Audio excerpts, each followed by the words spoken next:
नमस्कार दोस्तों, आप देख रहे हैं लाइव हिंदुस्तान और इस वक्त की बड़ी खबर सामने आई है। सुप्रीम कोर्ट में वक्फ कानून को लेकर गुरुवार को लगातार दूसरे दिन सुनवाई हुई। सुप्रीम कोर्ट ने गुरुवार को सुनवाई के दौरान वक्फ कानून पर केंद्र सरकार को 7 दिन की मोहलत दी है।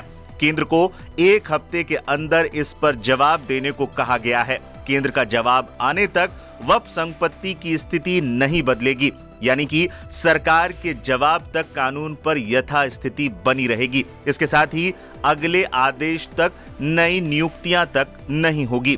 केंद्र की ओर से कोर्ट में पेश हुए सॉलिसिटर जनरल ने अपने आर्गुमेंट की शुरुआत में ही कहा कि अगर कोर्ट मामले पर स्टे लगाना चाहता है तो इसका कोई आधार नहीं है। साथ ही साथ तुषार मेहता ने यह तक कहा कि यह अनावश्यक कदम होगा।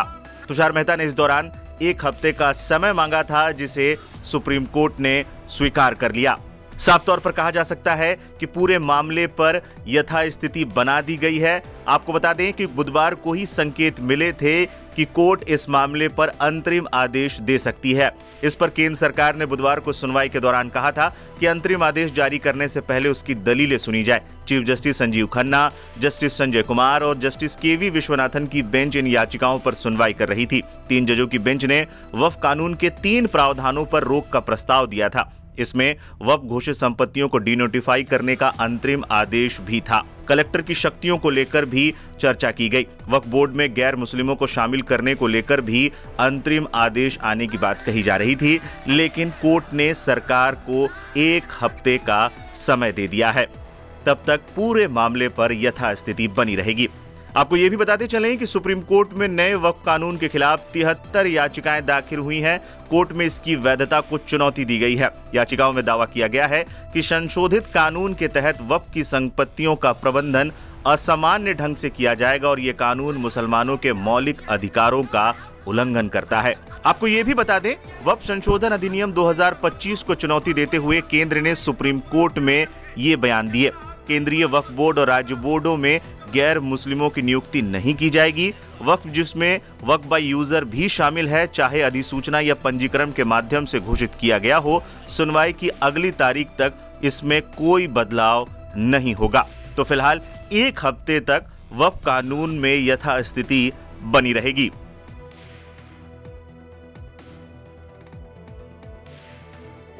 हम पूरे उस बिल को उस एक्ट को अनकॉन्स्टिट्यूशनल मानते हैं और ये आर्टिकल 25, आर्टिकल 26, 14 और 15 और 29 का ग्रेव वायलेशन है। ये हम पहले से ही बोल किया है और आज फिर आपके सामने रिपीट कर रहा हूँ।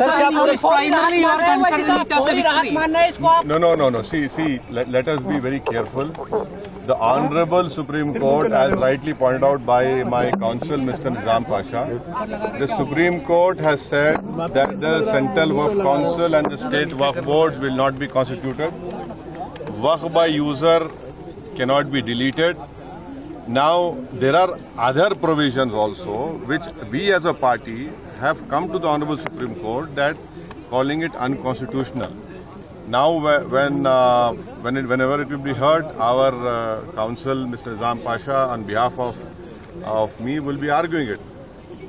As you know very well, that during the deliberations of the Joint Working Committee, I have given the Dyson report opposing all the amendments that were proposed by the government.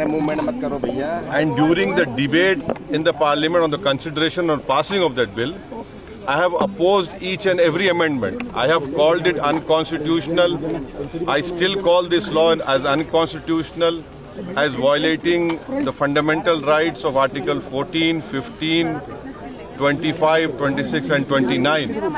So our legal battle will continue to ensure that this act, against this act will continue.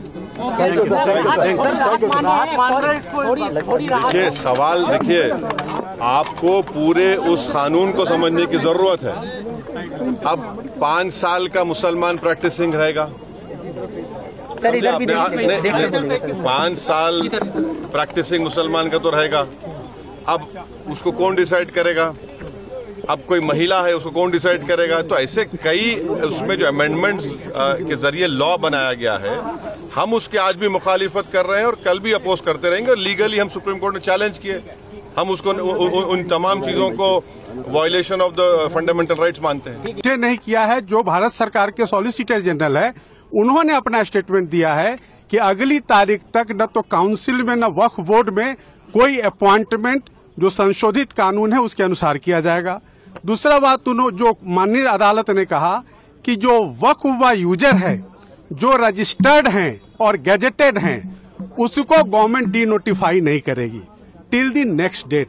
तो बड़ी important बात है कि जो registered and gazetted हैं वही सिर्फ D notify नहीं होंगे, उसके अलावा संशोधन के हिसाब से सरकार कार्रवाई करने को स्वतंत्र है और जो संशोधित कानून है उस पर किसी भी तरह का अंतरिम आदेश नहीं है। और अगली तारीख तक भारत सरकार को अपना जवाब और उनको जो भी डॉक्यूमेंट्स देने हैं वो देने होंगे और उसके बाद उनको रिज्वाइंडर का जो पिटिशनर्स है उनको मौका दिया गया है। साथ ही साथ जो स्टेट गवर्नमेंट्स हैं वो भी अपना रिस्पॉन्स देंगे और ये कहा गया है कि अगली तारीख पर सुनवाई इस पूरे मामले की जारी होगी।